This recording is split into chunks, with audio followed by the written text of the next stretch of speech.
Olá, meu nome é Cristiane de Van Baldani, sou professora da disciplina de Patologia Clínica IV 309 e essa videoaula destina-se ao ensino remoto emergencial, não sendo autorizado a sua reprodução sem prévia autorização por parte dos docentes da referida disciplina. A videoaula de hoje, ela será baseada no exame químico de urina, né? Relembrando que na última aula foi efetuado a análise física do exame de urina. Quando se fala em exame químico da urina, esse exame químico ele é feito através de umas tiras reagentes, conforme podem ser observados aqui.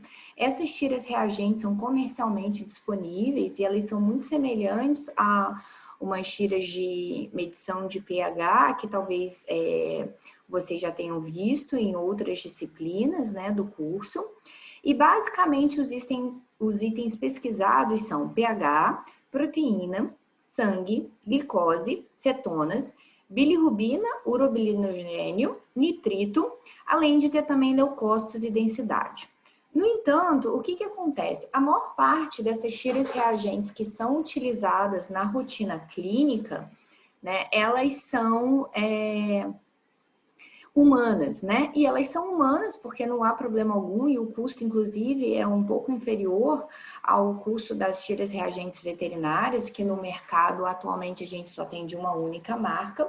No entanto, os parâmetros de densidade de leucócitos, quando a gente utiliza as tiras reagentes humanas, elas não devem ser utilizadas. Isso porque, né, conforme nós mencionamos na aula anterior, os valores de densidade para humanos, eles são bem inferiores ao que a gente tem para os animais domésticos, então a gente não conseguiria avaliar situações de hiperestenúria e muitas vezes até de normalidade.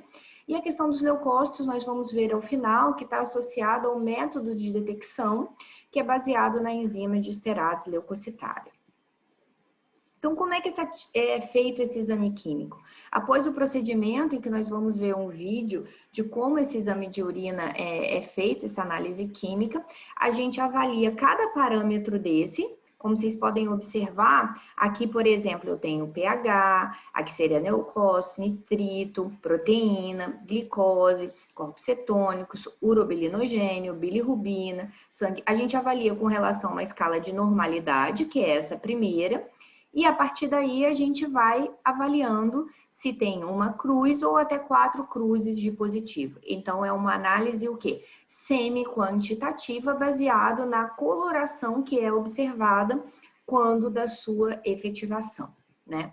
Então como é que a gente efetua isso? Esse exame, essa urina que chegou no laboratório, deve estar nesse momento a temperatura ambiente, né? Lembrando que o ideal é que a urina seja analisada o quanto mais rápido possível, né? Respeitando aquele período ideal de no máximo 4 a 6 horas. Essa urina deve ser encaminhada, refrigerada, mas no momento da análise dela, essa urina deve estar à temperatura ambiente. Então, ela vai estar à temperatura ambiente, nós vamos colocar em um tubo de ensaio de fundo cônico, exatamente para que todos os quadrados tenham contato com essa urina. O ideal por isso é o ideal que a gente tenha 10 ml de urina, né? O tempo de imersão e o tempo de espera vai variar de acordo com o fabricante da tira reagente, por isso é importante nós estarmos sempre lendo a bula para a gente ver o que o fabricante preconiza, tá? Mas de um modo geral a imersão é 3 segundos e a gente espera entre 20 segundos até no máximo 2 minutos para fazer a leitura, tá? É um procedimento bem rápido. E aí é feito a leitura com base numa escala padrão. Bom, o que é importante é que a gente possa avaliar e interpretar cada um desses parâmetros no que se refere ao que ele pode nos direcionar e o que ele pode nos dizer, né, dentro desse exame de urina. Então, a primeira coisa que a gente tem é o pH urinário, né? Quando a gente fala em pH urinário, a gente tem que avaliar que a gente está se referindo à concentração de H+, né, que está nessa amostra de urina, né? Então, vai depender do tipo de amostra que a gente recebe se é de um carnívoro, né, como cães e gatos, ou de um herbívoro, né, para a gente saber o que é o pH normal dessa urina. Porque sabe-se, né, que o pH da urina ele está diretamente associado à dieta do animal. Então, usualmente para carnívoros, a gente aceita como valor de referência de 6 até 7,5, passando um pouquinho pela faixa de neutralidade, de acordo com a alimentação desse animal. Já para herbívoros, a gente espera o quê? Um pH mais alcalino, né? De 7,5 a 8,5. Para onívoros, né? Seja seres humanos ou até mesmo, né? Eventualmente suínos, esse pH vai sempre depender de acordo com a dieta do animal. Então, se é uma dieta que tem muito mais vegetais, esse pH vai tender para um alcalino. Se é um pH que tem muito mais para proteína, ele vai tender para um pH mais ácido, tá? Lembrando sempre que qualquer animal que estiver fazendo uso de dietas lácteas, né? Então, é um filhote, por exemplo, que está ingerindo leite ou colostro, esse pH vai ser sempre ácido em função da própria dieta desse animal. E quais são, então, as alterações que podem ocorrer nesse exame de urina? Inicialmente, o que a gente tem é que, eventualmente, esse pH pode estar maior do que 7,5. Então, a gente teria uma alcalinização dessa amostra de urina. Primeira coisa que temos que lembrar é que existe a famosa maré alcalina pós-prandial, né? E isso usualmente perdura por 1 hora após o período de ingestão. Então, se essa amostra de urina foi coletada após esse prandial, a gente pode observar, né, uma ligeira alcalinização dessa amostra de urina, mas vai ser transitória, tá? O que a gente observa muito na nossa rotina está associado ou à contaminação dessa amostra de urina ou exatamente a uma infecção dessa amostra de urina por bactérias urease positivas, né, como estafilococos e proteus. Por quê? Essas bactérias, como o próprio nome diz, elas produzem a enzima urease, que converte, então, a ureia, que já está na amostra de urina, né, que é excretada usualmente pelos rins, em amônia. E a amônia nada mais é do que o quê? Uma substância extremamente alcalina. Então, isso vai levar a um aumento desse pH. Toda vez que houver dieta com alto teor de vegetais, e aí a gente eventualmente na rotina clínica a gente pode ver alguns cães e gatos que sejam, né, particularmente mais cães que tenham uma alimentação diferenciada, porque o próprio proprietário entende, né, que, por exemplo, ele faz isso sem muito conhecimento, né, sem que o animal seja alimentado com a ração efetiva, ele pode ter um pH mais alcalino. E não esquecer das situações de alcalose, né? Associada à alcalose usualmente metabólica, porque na alcalose metabólica você tem aumento, né, de íons HCO3-, né? E diminuição de H+. Então, você pode ter, né, essa alcalose metabólica com repercussão no pH da urina, porque o pH da urina vai acabar refletindo no pH sanguíneo, tá? E a mesma coisa o vômito, vômitos muito intensos, porque a perda de íons H+, né, naquela secreção gástrica que se perde, né, quando esse animal tem vômitos muito intensos. Então, isso pode levar também a uma alcalinização do pH da urina. Por outro lado, né, a gente tem situações de acidificação da urina, quando o pH fica inferior a 7. Conforme nós falamos, quando essa dieta tem um alto teor de carne, né, de proteína, ou mesmo dietas lácteas, a gente tende a ter uma acidificação do pH da urina.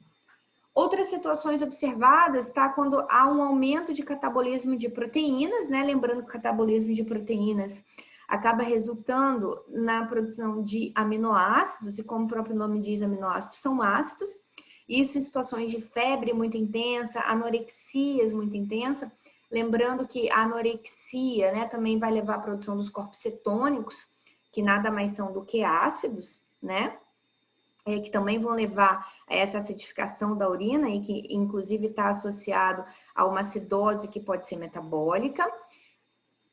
Diarreias muito graves, porque nas diarreias o peristaltismo está aumentado e com isso você tem uma perda de íons, né, de bicarbonato, né, no intestino e que você não consegue ter a reabsorção e acaba ficando um excesso de H+ no organismo, levando a essa possível acidificação. E as acidoses, geralmente metabólicas, associadas a cetoacidoses diabéticas, porque na diabetes é a famosa fome na fartura, né? O animal, ele não consegue utilizar a glicose nas células insulino-dependentes, né? Então, ele começa a mobilizar outras fontes de energia, acaba produzindo os corpos cetônicos, né? Por isso chamar de cetoacidose, porque os corpos cetônicos são ácidos, né? Então, eles acabam levando a um quadro, muitas vezes, de acidose metabólica com repercussão no pH da urina. E as chamadas acidose lácteas, associada principalmente a vacas leiteiras, né?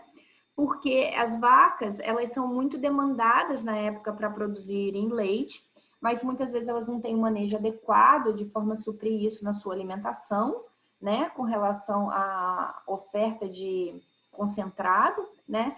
De forma que essa alta demanda também acaba levando à produção dos famosos corpos cetônicos para produzir energia, né, que é necessário para a produção do leite, e acaba tendo essa acidose metabólica com repercussão na acidose do pH da urina, tá?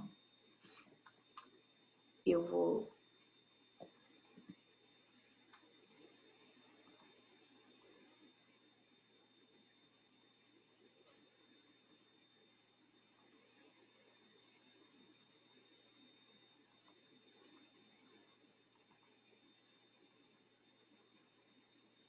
Continuando, então, com relação à proteína, né? O que a gente tem, o que a gente precisa entender e saber com relação à proteína? É importante entender que as tiras reagentes, elas são muito mais sensíveis à albumina do que a qualquer outro tipo de proteína, né? E o que a gente espera no animal sadio é que essa urina, ela não tenha presença de proteínas ou, no máximo, traços. O que seria traços? Seria o primeiro quadradinho, e quando a gente fica na dúvida entre aquela escala padrão que é negativa e o primeiro quadro positivo. E quando que isso é aceito? Quando a urina é obtida por micção espontânea. Por que a gente aceita, quando a urina é obtida por micção espontânea, a presença de traços? Porque, na verdade, essa amostra de urina por micção espontânea, ela pode ter, né, algumas celularidade, alguns itens, e isso acabar, né, levando a presença dessas proteínas, tá?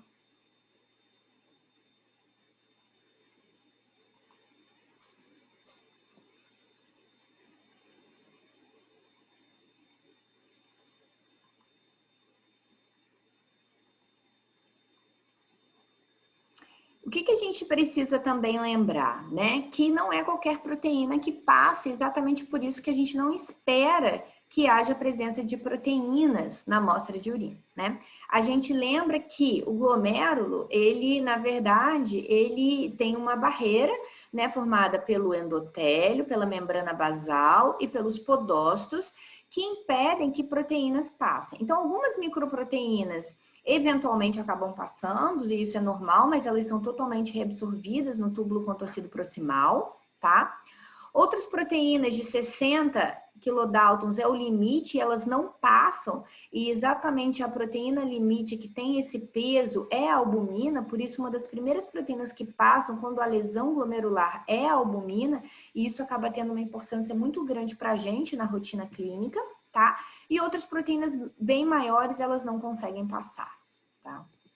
Então, quando há a presença de proteína, o que a gente precisa ter em mente? Que existem causas de proteinúria fisiológica e existem causas de proteinúrias patológicas. Didaticamente, elas são divididas em pré-renal, renal e pós-renal. Para entendermos um pouco mais sobre isso, como é que a gente pode avaliar isso? Toda vez que houver a presença de proteína na urina, né, no laudo laboratorial, isso vai ser denominado de proteinúria.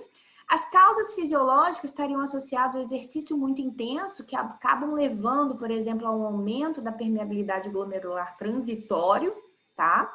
Isso é muito visualizado em equinos atletas. Dietas com alto teor de proteína, ou seja, aqueles animais que ingerem um teor de proteína extremamente acentuado, né? Mas que a própria anamnese histórica do animal vão te dizer isso. Questões associadas ao proestro, em função do sangramento, já que na sangramento você tem hemácia e dentro da hemácia tem hemoglobina e a hemoglobina nada mais é do que uma proteína, né? Tanto que tem um grupamento M e a globina, que é a proteína. E situações iatrogênicas, de forma que o que a gente mais observa na rotina clínica está associado a uma passagem da sonda mal feita, em que acaba lesando o epitélio da uretra e essa amostra acaba vindo com sangue. E mais uma vez, esse sangue vai ter, né, a hemoglobina e a globina nada mais é do que proteína, ressaltando em proteinúria. Essas causas patológicas, elas vão ser então divididas em pré-renal, a renal associada ao glomérulo, em que você tem um problema ali naquela permeabilidade vascular, ou mesmo tubular, associado à reabsorção, lembrando que 100% dos aminoácidos devem ser reabsorvidos, que passam pelo glomérulo, devem ser reabsorvidos no túbulo contorcido proximal. Então, como é que a gente observa isso? As situações pré-renais, elas basicamente estão associadas à hemoglobina ou mioglobina quando presente no sangue. Isso porque a hemoglobina e a mioglobina são moléculas pequenas. Então, elas passam usualmente pelo glomérulo, né? Então, quando a gente tem situações de hemoglobina, nós vamos pensar em situações de hemoglobinúria e, portanto, de hemólise intravascular, né? Seja por um parasito, por exemplo, por um agente tóxico, mas que vai ter hemoglobinemia, com consequente hemoglobinúria e, portanto, proteinúria, né? E o mesmo raciocínio se aplica para a hemoglobina, porque são moléculas pequenas, né? Cada dímero tem uma média de 30 kilodaltons, então são moléculas que passam tranquilamente pelo glomérulo. A mioglobina já estaria associado ao dano muscular, né? Dano muscular intenso, principalmente em equinos atletas, né? Vai ter a presença de mioglobina liberado do músculo para o sangue. Essa mioglobina vai passar pelo glomérulo e vai dar origem a uma proteinúria nessa minha amostra de urina, né? Juntamente com a mioglobinúria. Já as causas renais, lembrando, ou o problema pode estar no glomérulo, que começa a deixar passar o que não deveria passar, ou no túbulo, que não consegue reabsorver, né? Normalmente, nessas situações, o que a gente observa? Qualquer situação hemorrágica ou inflamatória, né? Associados a hematúria, por exemplo. E o que poderia ser isso? Um parasita, por exemplo, um Dioptofima renale, que destrói todo o parênquima, e você vai ter a presença de sangue, lembrando que hemácia tem hemoglobina, e que globina nada mais é do que proteína, né? Outra situação pode ser um processo inflamatório nesse rim, né? Por quê? Pode ser, por exemplo, uma deposição de imunocomplexos associados a uma erliquiose, a uma leishmaniose, né? Por quê? Porque, na verdade, os processos inflamatórios, tudo que caracteriza um processo inflamatório, se lembrarmos lá da imunologia, é dor, calor, rubor, né? E edema. O que é esse rubor? É um aumento da permeabilidade vascular. E esse aumento da permeabilidade se traduz pelo extravasamento de algumas hemácias, né? E lembrando que hemácia tem hemoglobina e, portanto, vai acabar levando a uma proteinúria, tá? Pode ser, por exemplo, também um cálculo, ou seja, qualquer situação associada a uma destruição imunomediada por imunocomplexos, uma hematúria ou um processo inflamatório nesse rim, seja lesionando o glomérulo ou o túbulo, vai acabar levando a uma proteinúria em função desses fatores que eu mencionei. E as causas pós-renais também está associado a hemorragia e processos inflamatórios, né? Seja na bexiga, né? No ureter, na uretra, tá? Que a gente pode observar. Pode ser, por exemplo, uma cistite, em que você tem um processo inflamatório por uma bactéria qualquer, e isso está associado ao aumento dessa permeabilidade vascular pelo processo inflamatório em si. Pode ser um cálculo na uretra, né, que acaba lesionando essa mucosa e acaba também tendo essa hematura com consequente proteinúria, né? Enfim, as causas, elas são diversas, o importante é entender que por trás disso está associada às situações de hematúria e processos inflamatórios ocasionando essa proteinúria, tá? Um outro item que existe dentro do exame químico é a glicose, né? A glicose, usualmente, ela passa pelo glomérulo, então ela passa pela filtração glomerular, mas ela deve ser 100% reabsorvida no túbulo contorcido proximal. De forma que na urina de animais sadios, a gente espera que essa urina seja, que esse exame seja negativo, tá? Portanto, quando a excreção, a gente precisa avaliar se isso está associado a uma hiperglicemia, né, em que ultrapassou o limiar renal de reabsorção, ou se o problema está a nível renal, em que o problema está nessa reabsorção tubular. Então, toda vez que houver a presença de glicose na nossa amostra de urina, isso vai ser denominado no laudo laboratorial como glicosúria. Essa glicosúria, ela também pode ser didaticamente dividida em causas fisiológicas e patológicas, sendo importante o histórico e a anamnese para nos auxiliar nessa compreensão. Então, fisiológica pós-prandial, né? Associado se essa amostra de urina foi coletada logo após a ingestão de uma dieta, né? Rica em carboidratos, né? Em que esse animal, usualmente naquele período de 1 hora pós-prandial. E também existe uma situação muito comum na rotina clínica que é chamada de glicosúria emocional dos gatos, associada a um estresse da coleta dos gatos. Isso porque os gatos, né, associado ao próprio manejo deles, o que se observa é que quando vai fazer essa coleta de amostra de urina, né, e usualmente ela é feita por cistocentese, ou mesmo que seja por passagem de sonda, tem que haver uma contenção física, né? E nesse momento da contenção física, esses animais, eles ficam bastante estressados, de modo que tem uma descarga muito grande de adrenalina, né, de catecolaminas, e essa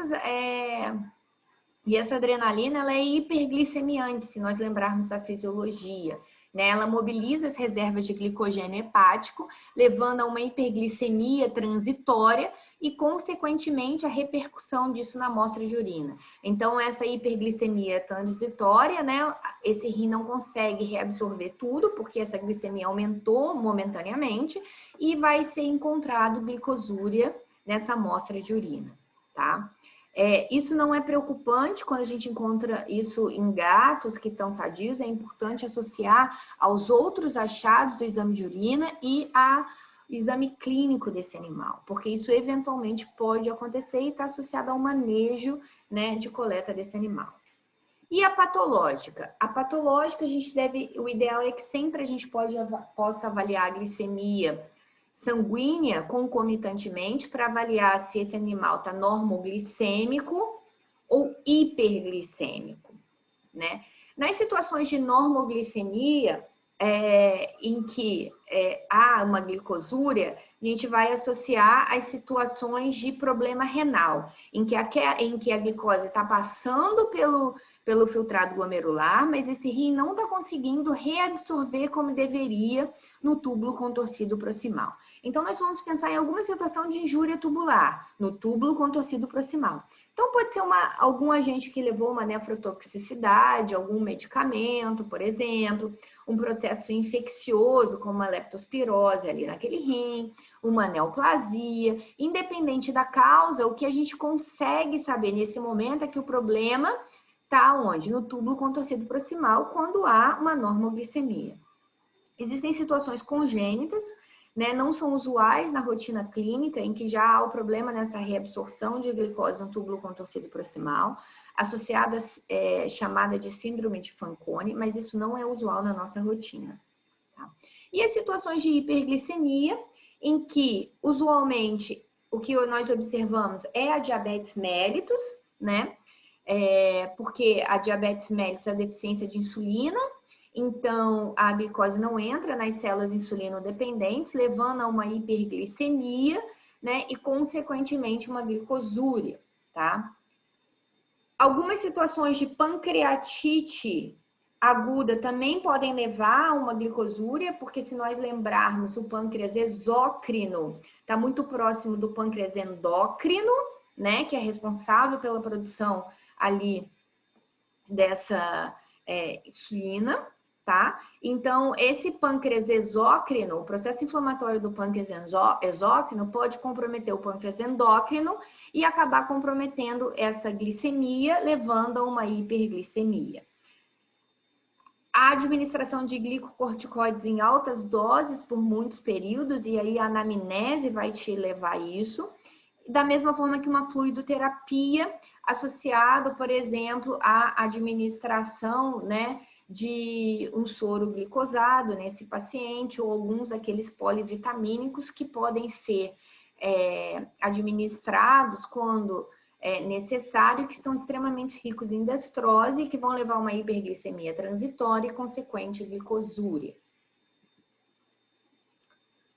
Outro item que faz parte dos corpos da análise química são os chamados corpos cetônicos, tá? Usualmente, se nós lembrarmos o que são os corpos cetônicos, né, é fácil entender que na urina do animal sadio a gente não espera encontrar corpos cetônicos. Isso porque eles são produtos intermediários do metabolismo, ou seja, eles só são produzidos quando há deficiência de carboidratos, né, em que o organismo, em função da necessidade de energia, ele começa a mobilizar outras fontes de energia e ele começa a mobilizar, né, os lipídios, né, e acaba produzindo, né, e mobilizando os ácidos graxos lá no fígado e acaba produzindo os corpos cetônicos. Quem são os corpos cetônicos? Na via bioquímica, se nós lembrarmos, acaba vindo lá do acetoacetato, e eles são a acetona, o hidroxibutirato e o beta-hidroxibutírico, né? Esses três são os corpos cetônicos, eles são ácidos, né? E por isso que muitas vezes eles acabam levando a um quadro de acidose metabólica quando no organismo, né? Então, é comum a gente ver a produção desses corpos cetônicos quando não há insulina, porque a glicose não entra nas células insulino-dependentes e tem que ver a mobilização de outras fontes do ácido graxo para a produção de energia. Então, toda vez que houver a presença de corpos cetônicos no sangue, né, isso usualmente vai ser detectado na urina, né, de forma que quando há a presença de cetonúria, né, ou seja, a presença de corpos cetônicos na urina, a gente pode dizer, né, pressupor que há a presença de corpos cetônicos no sangue, tá? Particularmente porque a tira reagente não tem a mesma sensibilidade do que a detecção desses corpos cetônicos no sangue, de forma que quando na urina, a gente já associa as situações da sua produção no sangue. A causa mais comum, como eu mencionei, é a diabetes mellitus, tá? Situações de anorexia, né, em jejum prolongado, isso também pode ser muito evidente, em que o animal fica vários dias sem ingerir nenhum alimento, ou seja, não há oferta de carboidrato, que é a primeira fonte de energia utilizada pelo organismo. Então, ele começa a mobilizar os lipídios, né, e esses ácidos graxos vão lá para o fígado e acabam levando à produção dos corpos cetônicos. A mesma coisa, né, aqueles animais que por alguma razão, ou seja, por restrição do proprietário, ou seja, por um desconhecimento mesmo, acabam ofertando uma dieta com baixo teor de carboidrato. Isso daqui é muito comum em humanos, que às vezes querem fazer dieta para emagrecer e acabam levando a um quadro de cetose, né, que é a presença dos corpos cetônicos do sangue, ou também chamado de cetonemia, com consequente cetonúria, e às vezes fica aquele hálito de cetose associado à produção daqueles corpos cetônicos, particularmente da cetona. Exercícios físicos muito intensos também, em função da demanda energética que existe. E no caso da lactação de bovinos, como eu mencionei anteriormente, associada à grande demanda desses animais. Quando essas vacas leiteiras, elas não têm um manejo nutritivo adequado, né, com oferta de carboidratos para suprir essa grande energia que precisa para produzir o leite, elas acabam entrando num balanço energético negativo e leva à produção dos corpos cetônicos. E tem também a questão da toxemia da prenhez, né, basicamente em pequenos ruminantes, em ovinos, associados também, né, a grande gasto energético vinculado à gestação. Outro item que faz parte do exame químico é a presença de sangue. sangue, nas tiras reagentes, ele detecta a porção reação M.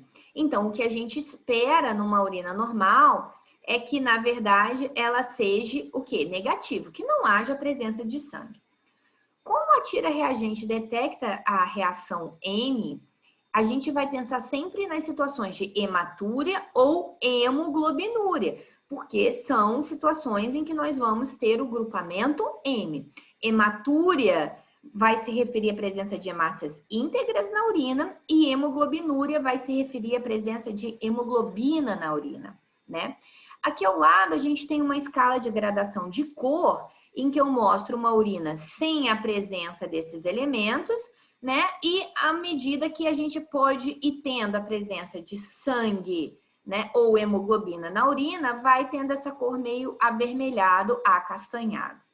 É importante ter cuidado para não confundir com o fato de que essa coloração, conforme nós vimos na aula de exame físico, também pode estar associada a situações de mioglobinúria, né? Associados à presença de mioglobina, né? Que vai ser uma molécula que é uma molécula pequena, que passa pela filtração glomerular e que vai estar na amostra de urina alterando a cor. No entanto, a mioglobina, como ela não tem o grupamento M, ela não reage na tira reagente, né, como positivo quando da presença de sangue. Então, cuidado para não haver essa confusão. Então, como a gente pode diferenciar se é hematúria ou hemoglobinúria e por que isso é importante? Né? Isso é importante porque as causas, né, dos quais a hematúria está associado, que é hemácia íntegra, e hemoglobina, que é a hemoglobinúria, que está associada à presença de hemoglobina, são distintas. E o que a gente quer é chegar o mais próximo possível à causa que está levando a essas alterações. Então, quando a gente pensa em hematúria, a gente sabe que está associada a algum processo hemorrágico no trato urogenital, né? Seja rim, né? Ou pós-renal, né? Nunca pré-renal, porque a hemácia não passa pelo filtrado glomerular, né? Então, quais são as causas que a gente pode ter? A gente pode ter causas fisiológicas, como, por exemplo, proéstero associado ao sangramento, ou mesmo causas patológicas, como, por exemplo, uma nefrite, uma cistite, uma urolitíase, prostatites ou neoplasias. Situações que ou há processos inflamatórios, e lembra que os processos inflamatórios cursam com rubor, ou seja, esse aumento de permeabilidade vascular que causa o extravasamento dessas hemácias, né, que muitas vezes não são visíveis macroscopicamente, mas que a tira reagente que já tem uma sensibilidade consegue perceber, ou mesmo situações de litíase que por si só causam esse trauma, tá? E como é que a gente também consegue diferenciar isso? Bom, na amostra de urina, muitas vezes a gente vê a coloração avermelhada e durante o procedimento, nós vamos ver no vídeo da aula prática, na verdade, essa amostra de urina tem que ser centrifugada. E quando ela vai ser centrifugada, depois do final, o que acontece? Essas hemácias sedimentam e o sobrenadante fica da cor da urina. E quando eu coloco uma gotinha desse meu sedimento, né, no microscópio, eu vou ver essas hemácias íntegras. Então, isso também me ajuda a diferenciar que é uma situação de hematúria e não de hemoglobinúria. Tá? As causas iatrogênicas, usualmente associados, né, à passagem de uma sonda, né, que não foi efetuada corretamente e acabou lesando esse epitélio. Por quê? Na hemoglobinúria, né, lembrando que a hemoglobina ela também passa pelo filtrado glomerular, só que ela é uma molécula, o quê?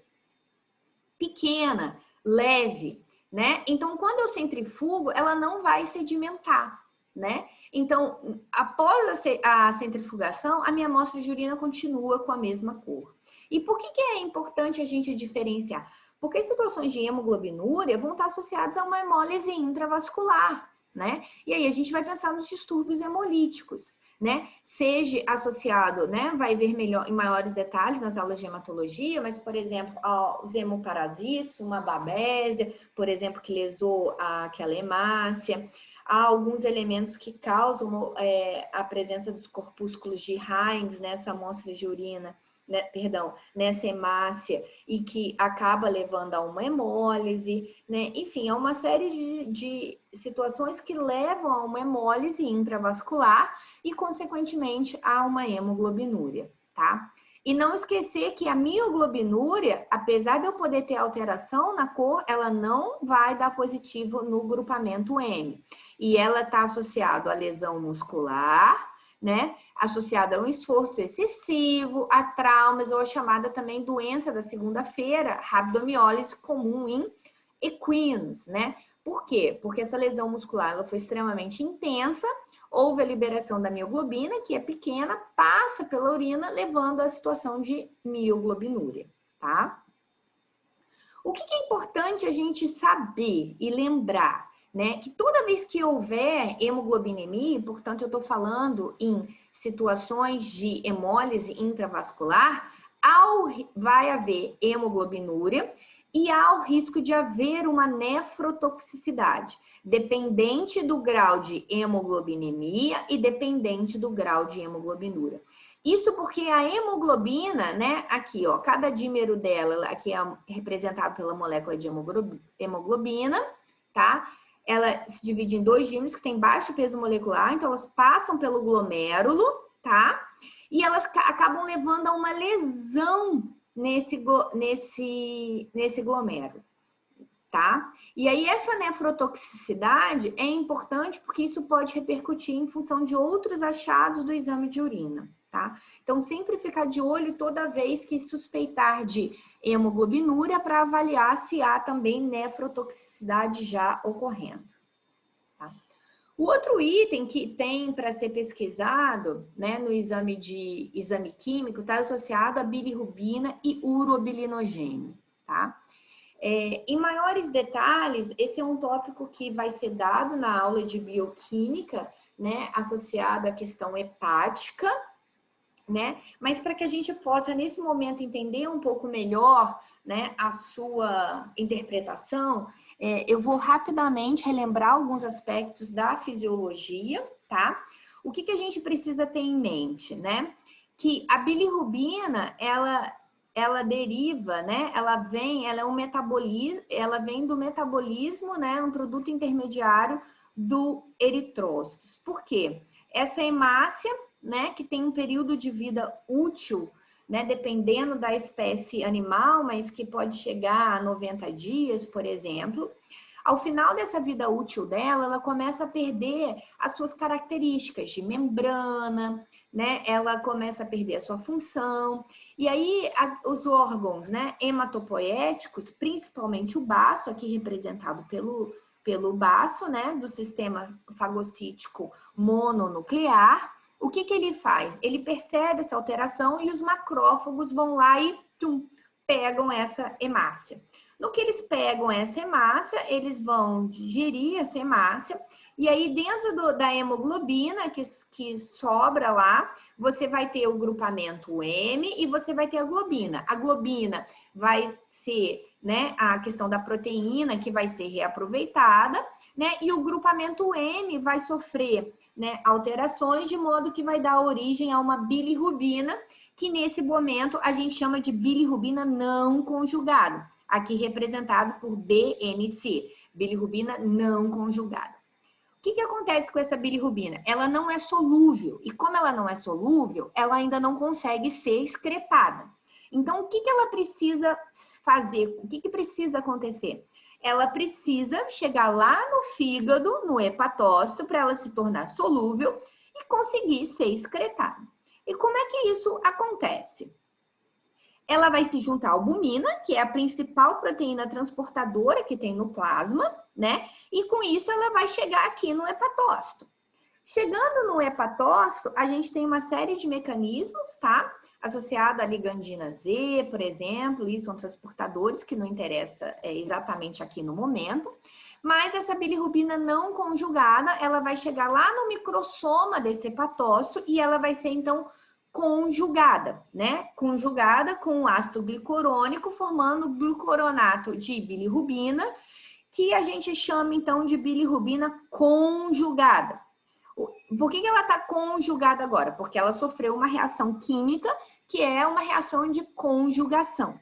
Por que isso é importante para a gente? Porque agora ela se tornou solúvel. E como ela se tornou solúvel, ela vai conseguir ser excretada através do canalículo biliar e chegar lá no intestino, tá?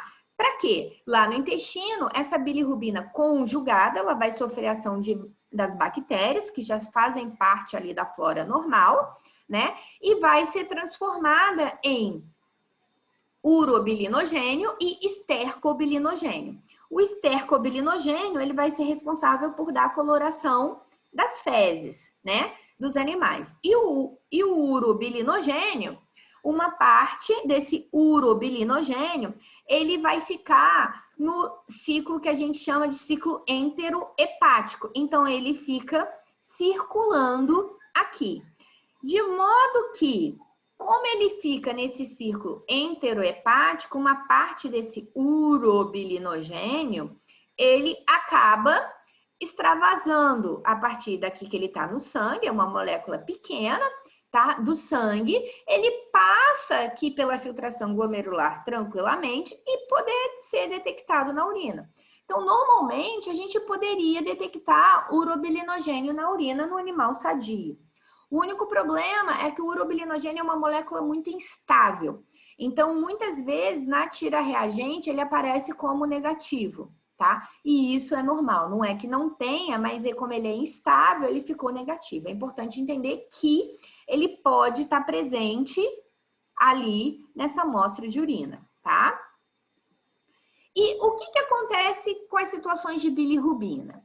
Imaginem você se você tem um aumento dessa bilirrubina não conjugada, que é essa bilirrubina que está junto com a albumina, tá?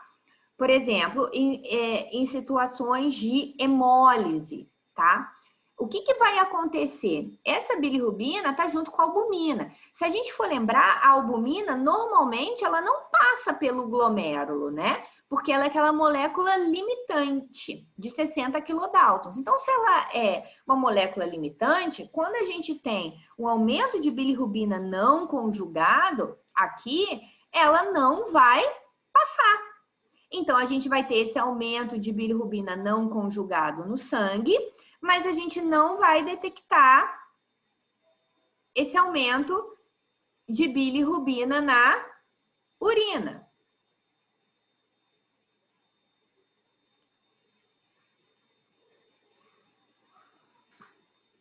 Acabou a luz.